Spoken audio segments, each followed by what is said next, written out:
jungle.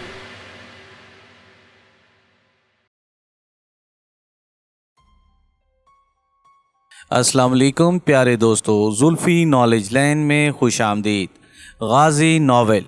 अगले रोज शाम को यशुनत ने मुझे सराय बैरम खान रेस्टोरेंट में मिलना था। इस दौरान मुझे ड्रॉप के लिए महफूज जगहों का इंतखाब करना था और दूसरे मुझे अब खासी रकम की जरूरत थी ताकि यशुनत को रुपयों की नकेल डाले रखूं। ऐसी यशस जरूरत के वक्त मुझे अपने हमदर्दों से राब्ता करने की इजाजत थी। मैं साथियों से रुखसत होकर कपड़े की मार्केट मसलतन नाम नहीं लिख रहा पहुंचा। दिल्ली पहुंचते ही शुरू के दिनों में मैं अपने हमदर्दों के ठिकाने देख चुका था ताकि बवक्ते जरूरत तलाश करने में दिक्कत न हो। मार्केट में मैं अपने हमदर्द की दुकान पर गया। मैंने चिट पर रकम और अपना कोड नंबर लिख रखा था। ये थोक कपड़े की मार्केट थी। दुकान के मालिक का हुलिया मुझे पहले ही बता दिया गया था और शनाख्ती नाम भी। फिर भी तसल्ली के लिए मैंने दुकान के मालिक का पूछा। दुकान के अंदर एक कैबिन में वो बैठा था। मैं इसके पास गया और रस्मी सी गुफ्तगू के बाद मैंने शनाख्ती नाम लिया। वो एकदम चौंक उठा और कहा, फरमाइए क्या हुक्म है। मैंने चिट इसके हाथ में थमा दी। चिट पढ़ते ही इसने एक डायरी निकाली। शायद इसमें मेरा कोड और हुलिया दर्ज था। इसने चिट डायरी में रख ली और दराज खोल कर 20,000 रुपए मुझे दे दिए और मैं फौरन ही शुक्रिया अदा करके दुकान से बाहर आ गया। शायद पहले भी कहीं अर्ज कर चुका हूँ कि इन हमदर्दों को हमारा महकमा गैर मुल्की करेंसी में हमारा लिया हुआ पैसा अदा करता था और हर हमदर्द के पास हमारे महकमे की खासी रकम महफूज होती थी। मार्केट से बाहर आकर मैंने टैक्सी ली और मुमकिना महफूज जगहों के इंतखाब के लिए यशुनत के दफ्तर और घर वाली सड़क के कई चक्कर लगाए, लेकिन कोई महफूज जगह नजर न आई। इधर यशुनत का दफ्तर से घर वापसी के दौरान बस से अक्सर उतरना भी इसके हमसफर दफ्तर के साथियों को शक में मुब्तला कर सकता था। लिहाजा मैंने ड्रॉप की जगह का तयन यशुनत से आइंदा शाम मुलाकात पर बामी रजामंदी पर छोड़ दिया। मैं अपने होटल वापस आ गया और शाम को सर्विसेज क्लब में कर्नल शंकर से मिलने चला गया। कर्नल शंकर लॉन के इसी मखसूस गोशे में मैं नोशी में मशगूल था। इसने खासी बेतकल्फी से मुझे खुश आमदीद कहा और कई रोज की गैर हाजिरी की शिकायत की। मैंने जरूरी काम से बम्बई जाने का उज़र पेश किया। कर्नल शंकर ने इधर उधर की बातें शुरू कर दी। अब्दुल करीम अपनी मखसूस जगह पर बाअदब खड़ा था। इसने कई बार आंखों और चेहरे की हरकत से मुझे इशारे किए जिन्हें शाम के धुंधलके में मैं समझ न सका। थोड़ी देर बाद मैंने कर्नल शंकर को कहा कि मुझे टॉयलेट जाना है।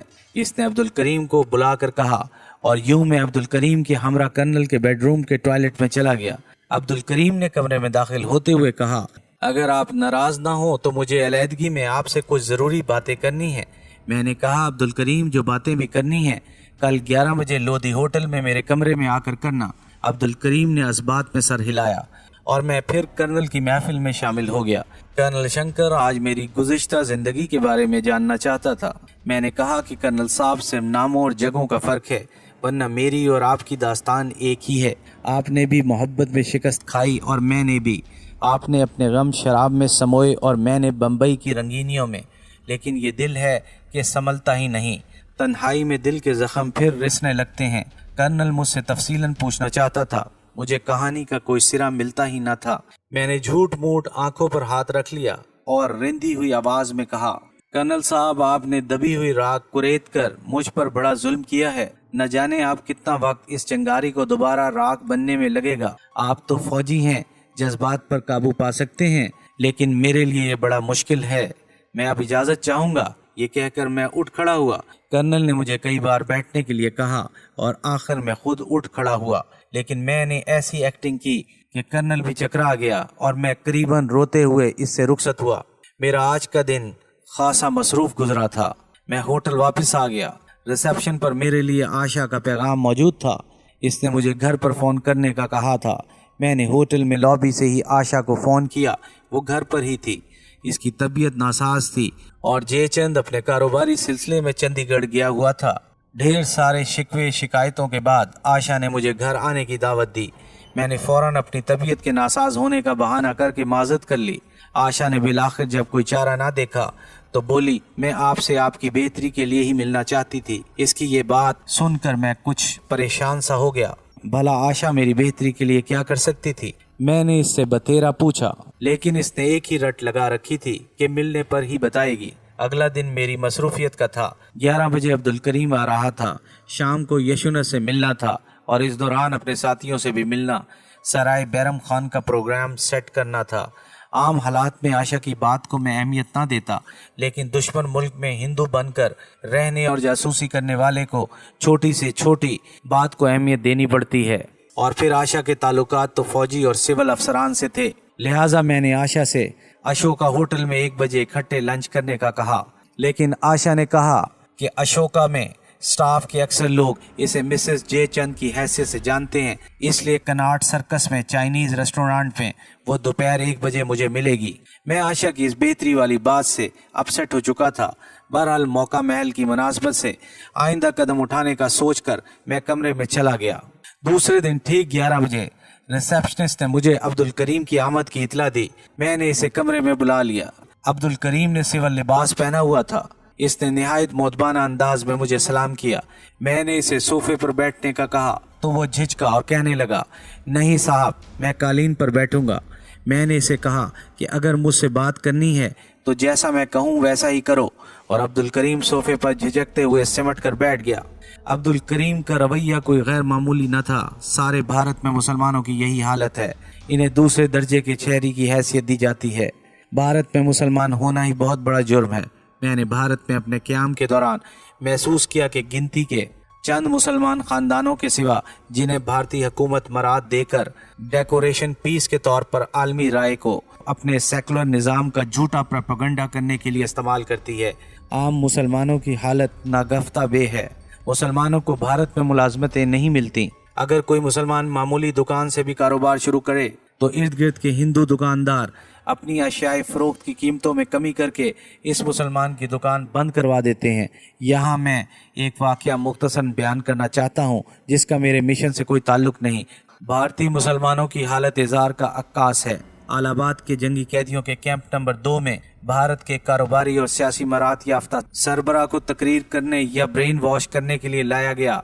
इसने पाकिस्तानी फौजियों से खिताब करते हुए कहा, आप ख्वाह मख्वाह भारत से जंग करके अपनी जान ज़ाया करते हैं। भारत हो या कश्मीर, भारतीय मुसलमान और हिंदुओं से यकसा सलूक किया जाता है, और यही वजह है कि भारतीय लोकसभा नेशनल असेंबली में भारतीय मुसलमान जो अक़लियत में हैं, इनके लिए कोई अलहदा कोटा मुकर्रर नहीं, जबकि पाकिस्तान में ऐसा नहीं है। यहाँ मुस्लिम और गैर मुस्लिम में कोई फ़र्क नहीं, सबसे बराबर का सलूक किया जाता है। इसका सबसे बड़ा सबूत मैं खुद हूँ। मैं मुसलमान हूँ, मैं सनतकार भी हूँ और सियासत में भी हूँ। अगर भारत में मुसलमानों के साथ यकसा सलूक ना किया जाता तो आज मैं इस मर्तबे पर ना होता। गर्जा किया इसने खासी लंबी तकरीर झाड़ी। बाकी तो सब खामोशी से इसकी बकवास सुनते रहे, लेकिन एक पाकिस्तानी सूबेदार POW से बर्दाश्त ना हो सका। वो खड़ा हो गया और सवाल करने की इजाज़त चाहिए। इस सूबेदार से बाद में मैं पाकिस्तान में मिल चुका हूँ और ख़ुद इसकी ज़बानी मुकालमा कुछ यूँ हुआ, सूबेदार जनाब, भारत में मुसलमानों की आबादी का तनासब क्या है? सनतकार, मुसलमान भारत की कुल आबादी का 8वां हिस्सा हैं। सूबेदार, क्या आप मुसलमानों को मैरिटल रेस जंगजू कौम तस्लीम करते हैं? सनतकार, यकीनन मुसलमान मैरिटल रेस हैं। सूबेदार, और आपके कहने के मुताबिक भारत में मुसलमानों से यकसा सलूक किया जाता है? सनतकार, ये बात बिल्कुल सही है। सूबेदार, तो जनाब ये बताइए कि आपके मुल्क की आबादी का 8वां हिस्सा जंगजू कौम मुसलमानों पर मुश्तमिल है, तो फिर 47 से आज 25 बरस में आपकी फौज में कितने मुसलमान जनरल बने हैं? मैं यकीन से कह सकता हूँ, कोई नहीं। सनतकार शर्म से पसीने में शराबूर हो गया और तकरीर अधूरी छोड़कर वापस चला गया, और पाकिस्तानी सूबेदार को सच बोलने की पादाश में 21 रोज की कैद तन्हाई मिली और इसका राशन आधा कर दिया गया। मैंने भारत में क़याम के दौरान अच्छी तरह से महसूस किया कि भारतीय हिंदू मुसलमानों से खुदा वास्ते का बैर रखते हैं और इन्हें बिला वजह जलील ख्वार करने और बिला सबब कत्ल करने का कोई मौका हाथ से नहीं जाने देते। हिंदू खुद ही बात करें तो हर्ज नहीं, लेकिन अगर वही बात भारतीय मुसलमान करे तो हिंदू धर्म पर हमला करने का बेबुनियाद इल्ज़ाम लगाकर हिंदू मुस्लिम फसादात शुरू कर दिए जाते हैं, जिनमें मरने वाले मुसलमान जो आजकल आबादी का 8वां हिस्सा हैं की तादाद हिंदुओं से कई गुना ज्यादा होती है। दिल्ली में अशोका और अकबर होटल भारत सरकार की मिल्कियत हैं। इन होटलों में यूरोपियन और अमरीकी ग्राहकों को गांव माता का गोश्त खुले बंदों पेश किया जाता है, लेकिन इसी गांव माता को अगर कोई मुसलमान सब्जी फरोश अपनी सब्जी बचाने के लिए हल्का सा संडा भी मार दे तो हिंदू धर्म की पुत्र गांव माता की बेइज्जती को जवाज बनाकर एक हंगामा खड़ा कर दिया जाता है। हनुमान की निस्बत से बंदर हिंदू धर्म का एक अहम देवता है। भारत सरकार की अपने इसी देवता को हर साल 40,000 से ज्यादा तादाद में डॉक्टरी तजर्बात के लिए गैर मुमालिक को फरोख्त करती है जो इस देवता की चीर फाड़ करते हैं। मैंने बम्बई से 12-14 मील समंदर के अंदर एलिफेंटा जजीरे पर चट्टानों में जहां गोरों की बनाई हुई रिहाइश गाहें और सुरंगें हैं और लातादाद बंदर मौजूद हैं जो पिकनिक मनाने वालों का खाना झपट लेते हैं, एक मुसलमान को बंदर को कंकर मारने की पादाश में बेतहाशा पिटते देखा है। इसी से आप भारत में मुसलमानों की हालत ज़ार का बखूबी अंदाज़ा कर सकते हैं। अब्दुल करीम का मेरे कमरे में सोफे पर बैठने से झिझकना इसकी ज़हनी हालत की अक्कासी करता था। एक हिंदू चाय के व्यापारी के साथ, जबकि वो व्यापारी इसके कर्नल का दोस्त भी हो, एक मामूली मुसलमान सिपाही सोफे पर एक साथ बैठने का सोच भी नहीं सकता। मैंने अब्दुल करीम की झिझक दूर करने के लिए इससे बेतकल्फ़ी की बातें शुरू की। इसके लिए ठंडे मशरूब मंगवाए और जब कुछ देर में अब्दुल करीम ने नॉर्मल रवैया अख्तियार किया तो मैंने इससे पूछा कि क्या ज़रूरी बात करनी है। अब्दुल करीम ने अपने हवास को मुश्तमा करते हुए जो कुछ कहा, इसका लबे लबाब ये था कि ज़िल्लत सहते सहते वो बेहाल हो चुका है और अब इसमें इस सूरत हाल को मज़ीद बर्दाश्त करने की सकत नहीं। वो रोते रोते मेरे पाँव में गिर गया। मैंने इसे फौरी उठाया और सोफे पर बिठा दिया। हिंदू अफसर की गालियों और रवैये से यह मुसलमान सिपाही इतना मायूस हो चुका था कि मुझे मोम करने के लिए हिंदू रस्म व रवाज के मुताबिक इसने मेरे पाँव छूने चाहे। मैं तो घिसट घिसट कर मरने लगा था। आपके रवैये ने ढारस बंधाई तो आपसे बात करने का हौसला हुआ। आपकी कर्नल साहब से गुफ्तगू से मुझे मालूम हुआ कि आपका बम्बई में चाय का कारोबार है। खुदारा मुझे यहाँ से बम्बई ले चलिए। मैं ज़िंदगी भर आपकी खिदमत करता रहूँगा और आपको मुझसे कभी शिकायत का मौका नहीं मिलेगा। अब्दुल करीम को मैंने फिर दिलासा दिया और कहा कि मैं तुम्हारी हर मदद करने को तैयार हूँ और मैं मुतासिब भी नहीं हूँ, लेकिन फौज से भाग कर जाने की वजह से तुम डिजर्टर मफरूर फौजी बन जाओगे। पुलिस तुम्हें तलाश करेगी और या तो तुम पकड़े जाने पर लंबे अरसे के लिए जेल चले जाओगे, वरना सारी ज़िंदगी मफरूर की हैसियत में गुजार दोगे और पुलिस तुम्हारे रिश्तेदारों को वक्त बे वक्त तंग करती रहेगी। ये कहकर मैं खामोश हुआ और ज़रा तवक्कुफ के बाद इसे कुरेदने और टटोलने के लिए कहा, तुमने तो अच्छी तरह से देख लिया होगा कि हमारे मुल्क में मुसलमानों के साथ कैसा ज़िल्लत आमेज़ सलूक किया जाता है। मैं बहुत खुले दिल का आदमी हूँ और अपने धर्म की तंग नज़री से नाला हूँ। बम्बई में मेरे अक्सर दोस्त मुसलमान हैं और इनसे मजहबी गुफ्तगू के दौरान इस्लाम की वसत नज़री और फरासत का कायल हो चुका हूँ। एक दो समाजी मजबूरियाँ हैं जिनकी वजह से अभी तक खामोश हूँ, वरना मैं कब का इस्लाम कबूल कर चुका होता। मेरी बात सुनकर अब्दुल करीम की बाँछें खिल गईं और वो मुझे इस्लाम की खूबियाँ बताने लगा। मैंने इसे टोक दिया और कहा कि मैंने इस्लाम का बहुत गहराई तक मुताला किया है, लिहाजा तुम इस मौजू को छोड़ो और अपनी बात करो।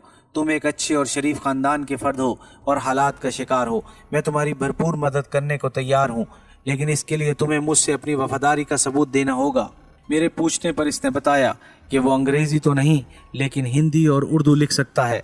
मैंने इसे कहा कि मुझे एक ऐसे आदमी की ज़रूरत है जो वो सब कुछ लिख सके जो इसके जहन में हो। तुम यूँ करो कि अपने ख़यालात, जज्बात और काम के मुतालिक जो कुछ भी तुम्हारे इल्म में है वो लिख दो।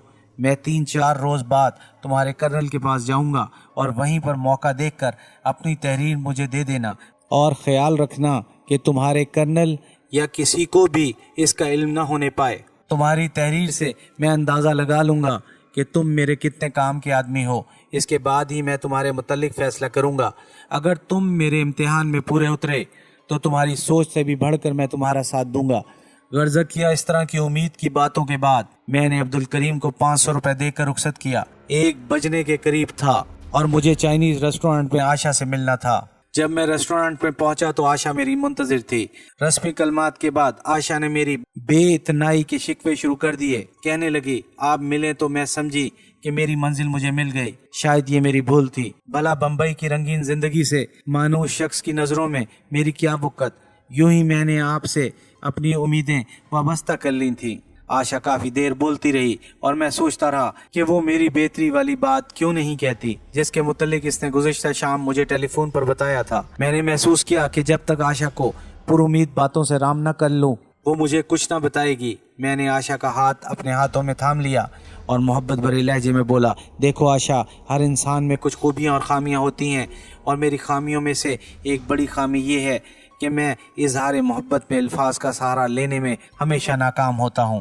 میں نے تمہیں شاید پہلے بھی بتایا تھا کہ میں جس لڑکی سے محبت کرتا تھا اس سے بھرپور اظہار محبت نہ کر سکا، جس کے نتیجے میں وہ کسی اور کی جیون ساتھی بن گئی۔ اس لڑکی کے بعد جیون میں ایک بہت بڑا خلا رہا۔ جب تم ملی تو میں سمجھا کہ میرے جیون میں بھی شاید بہار آ جائے، لیکن تم شادی شدہ ہو، تم کیوں کر میری جیون ساتھی بن سکتی ہو؟ میں فطرتاً بہت پوسیسو ہوں۔ اگر تم میری بیوی ہوتی تو میں تمہارے بغیر کسی کلب یا پارٹی میں نہ جاتا اور تمہارے سوا کسی کے ساتھ نہ ناچتا اور نہ ہی تمہیں ناچنے دیتا۔ میں نے اسے کہا، میں نے بچپن میں فارسی کے کچھ اشعار پڑھے تھے، میں تمہیں وہ شعر اور ان کا مطلب سناتا ہوں۔ من تو شب من تو شدم تو من شدی، من تن شدم تو جا شدی، تا کس نہ کوید بعد از زیں، من دیگرم تو دیگری۔ ترجمہ، میں تم بن جاؤں اور تم میں بن جاؤ، میں جسم بن جاؤں اور تم جان بن جاؤ، تاکہ بعد میں کوئی یہ نہ کہہ سکے کہ میں الگ ہوں اور تم الگ ہو۔ ایپیسوڈ 15 اختتام پذیر ہوئے۔